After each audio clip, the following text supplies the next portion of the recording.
with me, Dad. Okay, honey. Wait for Elmo. Elmo was younger and smaller than all his friends on Sesame Street. It was hard for him to keep up with them because he couldn't run as fast or jump as far. One sunny day, Ernie, Bert, Big Bird, Grover, and Elmo went skating in the park. They heard an ice cream truck's bell jingling in the distance. "Yay!" they shouted. Ernie, Bert, Big Bird, and Grover skated off to get some ice cream. "Hey!" Elmo cried. "Wait for Elmo!" Grover skated back to Elmo. "I, Grover, will help you. I will pull you to the ice cream truck. Hold my hand," he said. Off they went. Clickety-clack, lickety-split, they raced faster and faster, until they hit a bump. Crash! They fell down. "Wah! Wah!" wailed Elmo. "Oh, my goodness! Are you hurt?" asked Grover. "Elmo has a boo-boo!" Elmo cried. Grover looked closely at Elmo's knee. At last he found a tiny scratch.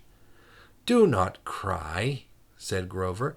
"We are near my house. We can go there and wash your knee." At Grover's house, Grover put a little bandage on Elmo's knee. Then Grover said he was going back to find Ernie, Bert, and Big Bird. "Elmo too?" asked Elmo. "You are too little, Elmo," replied Grover. "Will Elmo be big enough tomorrow?" Elmo asked. "I do not think so," Grover answered. Elmo watched as Grover took his bike outside. He waved when Grover rode off. Grover waved back, but it didn't make Elmo feel any better. "Everybody is bigger and faster than Elmo," Elmo said to himself. "Not me," said a kind voice. It was Grover's grandpa. "I know how you feel, Elmo," he said. "But sometimes fun things happen even when you are left behind.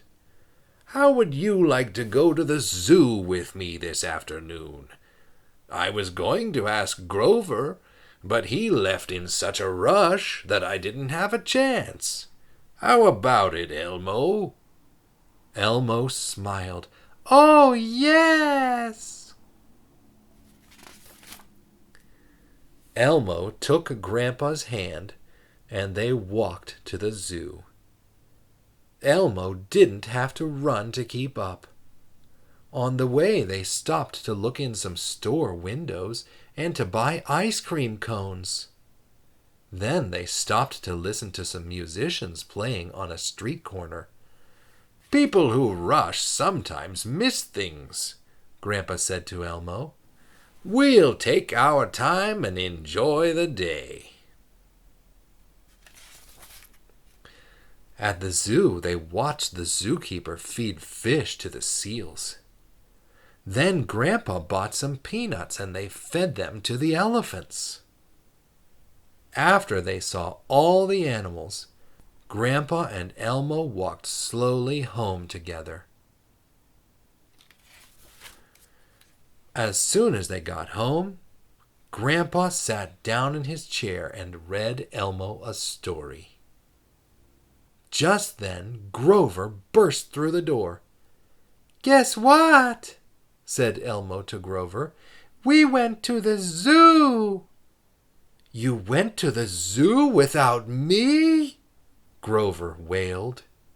"Grover, dear," said his grandpa, "did you have fun bike riding with your friends?" "Oh, yes," said Grover. "But, Grandpa, next time you go to the zoo, will you please wait for me?" The end.